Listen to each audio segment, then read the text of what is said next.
এত স্বল্প সময়ে আর এত স্বল্প খরচে এত সুন্দর একটা রেসিপি যে বাড়িতে করা যায় আপনারা না দেখলে বিশ্বাস করতে পারবেন না। সুন্দর কালার, দেখতে লোভনীয় আর খেতে অনেক সুস্বাদু। রেসিপিটা দেখতে থাকুন, নিশ্চয়ই ভালো লাগবে। কালারটাও হয়েছে ভীষণ গ্লসি আর দেখতেও হয়েছে ভীষণ টেম্পটিং আর খেতেও কিন্তু মাউথ ওয়াটারিং। দেরি না করে রেসিপিটা শুরু করা যাক। আর হ্যাঁ, এটাকে কিন্তু আপনি 1 বছর পর্যন্ত সংরক্ষণ করে রাখতে পারেন। নমস্কার বন্ধুরা, আজ করে দেখাবো কোনো রকম রোদ্দুরে দেওয়ার ঝামেলা ছাড়াই কাঁচা আমের আমসত্ত্ব। এর রং হবে একদম কাঁচা আমেরই মতো আর হতে কিন্তু খুব অল্প সময় লাগে। আর ভিডিও শুরুতে একটা লাইক দিয়ে শুরু থেকে শেষ পর্যন্ত দেখার অনুরোধ রইল। আমি আমাদের বাগান থেকে কয়েকটা আম নিয়ে নিয়েছি। এই আম কেটে ধুয়ে পরিষ্কার করে এই কাঁচা আমের আমসত্ত্ব কিভাবে তৈরি করা হয় সেটা আমি আপনাদের দেখাবো। এবার শুরু করা যাক। প্রথমে আমি আমগুলো কেটে ধুয়ে পরিষ্কার করে নেব। এই যে আমি আমগুলো কেটে নিয়েছি, উনুনটাও জ্বেলে নিয়েছি। এবার এই আমগুলো একটু জল দিয়ে সিদ্ধ করে নেব। 3টে মিডিয়াম সাইজের ফজলি আম আমি কেটে নিয়েছি আর অনেক বেশি জল দেব না, ঠিক প্রয়োজন মতো জল দেব। এই রেসিপিটা একদম পারফেক্ট ভাবে বানাতে আমার এই টিপস আর ট্রিক্সগুলো ফলো করুন, তাহলে একদম পারফেক্ট বাজারের থেকেও অনেক সুন্দর আমসত্ত্ব আপনি বাড়িতেই ইজিভাবে তৈরি করতে পারবেন। এবার আমি আমের একটা স্লাইস স্প্যাচুলা দিয়ে চেপে দেখব 95% সিদ্ধ হয়েছে কিনা। হ্যাঁ, আমের স্লাইসগুলো 95% সিদ্ধ হয়ে গেছে। আমের স্লাইসগুলো সিদ্ধ করে নেওয়ার পর যে বাকি জলটা থাকবে সেটা ফেলে দিতে হবে। সেটা আর এই প্রিপারেশনের জন্য কাজে লাগবে না। বেসিক্যালি কাঁচা আমের মধ্যে একটা কষ ভাব থাকে, সিদ্ধ করে এই জলটা ফেলে দিলে কষ ভাবটা চলে যায়।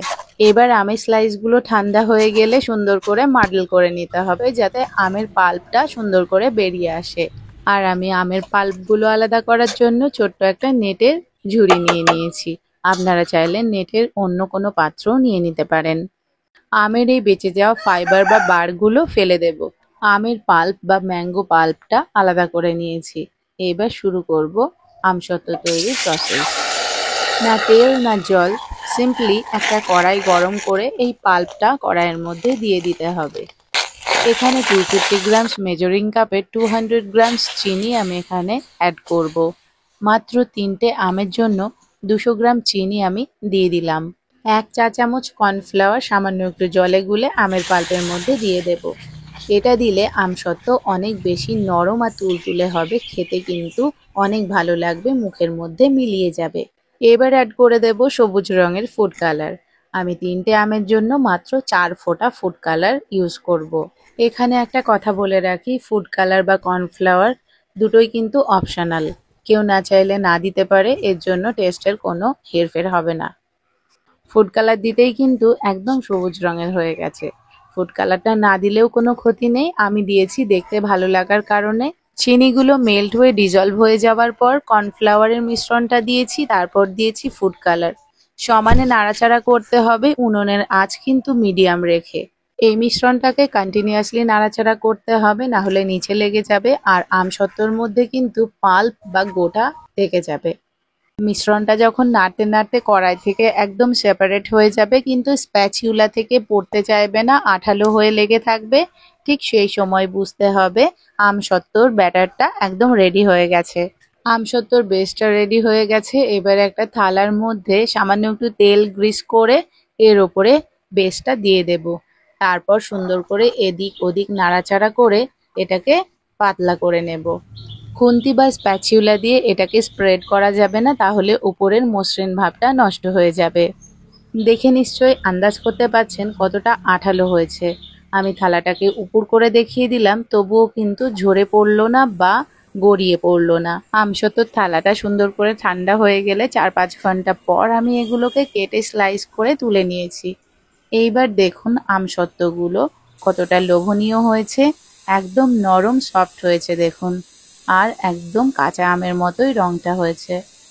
আর এই আমসত্ত্বগুলোকে এয়ারটাইট কন্টেইনারে ভরে পুরো 1 বছর পর্যন্ত রেখে আপনি খেতে পারেন। স্বাদের কোনো তারতম্য হবে না, এটা আমার গ্যারান্টি। আপনারা জাস্ট একবার তৈরি করে এরকম বক্সে ভরে 1 বছর রেখে খেয়ে দেখুন, তারপর বলবেন আমার। কি বন্ধুরা, বলেছিলাম না একদম অল্প সময়ে হয়ে যাবে। মাত্র 10 মিনিট সময় লেগেছে এটা তৈরি করতে। কাত করছি পড়ছে না, উপর করছি পড়ছে না, একদম জেলির মতো। এটা কিন্তু বাজারের আমসত্ত্বর থেকেও অনেক বেশি সুস্বাদু, অনেক বেশি সুন্দর আর অনেক বেশি কালারফুল। দেখুন, এটা কিন্তু অবশ্যই আপনারা বাড়িতে তৈরি করে খাবেন। কেমন লাগে খেতে অবশ্যই কমেন্ট করে জানাবেন। আর আজকের ভিডিওটা কেমন লাগলো অবশ্যই কমেন্ট করে জানাবেন। ভিডিও ভালো লাগলে একটা লাইক দিয়ে অবশ্যই শেয়ার করে দেবেন। আর যারা ফেসবুক পেজ থেকে দেখছেন পেজটিকে অবশ্যই ফলো করে দেবেন। আর যারা চ্যানেলে নতুন তারা অবশ্যই চ্যানেলটি সাবস্ক্রাইব করে দেবেন। সবাই ভালো থাকবেন, সুস্থ থাকবেন। Thank you so much.